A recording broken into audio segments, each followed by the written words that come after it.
আমি বাহাউদ্দিন। তুমি কোন বাহাউদ্দিন যাকে বাগদাদের মানুষ এক নামে চেনে?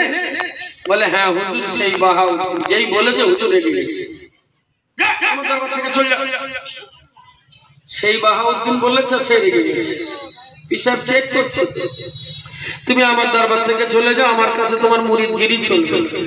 ও নাছড়বান্দা ধরেছে, হুজুর কোনো কথা শুনবো না, আমি খালেস নিয়েতে এইছি, আমি মুরিদ হব, আমার মুরিদ করিয়ে এ হুজুর করবে না আর ও তার সঙ্গে। আচ্ছা আমরা ধরো ভুরভুরাতে গেলুম, কোন হুজুর যদি এরকম খিটকে মিটকে ওঠে তা আমরা গালাগালি দিতে দিতে গোপনে বাড়ি আসবো, এরকম লোক অনেকে আছে। উনি একটা কথা ভাবলেন, গোটা বাগদাদের মানুষ আমাকে নিয়ে বাহা বাহা করে, আর এই পীর সাহেব আমাকে থেট করে কেন?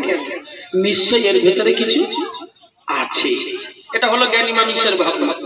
কথা বোঝা গেল না? তো ও ছাড়বে না, এত বায়াত করবে না। পরিশেষে বলছে বাহাউদ্দিন বায়াত করতে পারি, শর্ত তিনটে, বহুত কঠিন, মানতে পারলে থাকো, নতুবা টান্না। বলছে হুজুর আপনার তিনটি শর্ত আমি মেনে নেবো, যা বলবেন তা মানব। বলছে চিন্তা ভাবনা করে বলবেন, যা বলবেন তা মানব।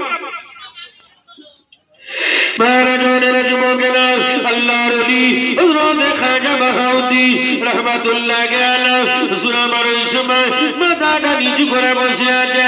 আল্লাহর ওলিকে জিজ্ঞাসা করলেন, আল্লাহর ওলি হুজুর আপনি একবার বলুন আপনার প্রথম নাম্বার শর্তটা কি?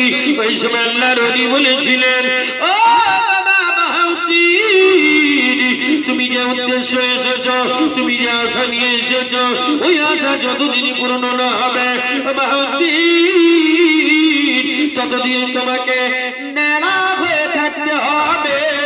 এটা কি তুমি মেনে নিলে? বাহাউদ্দিন চিন্তা পড়ে গেল, নফসের ভিতরে ধোঁকা দেয় ওই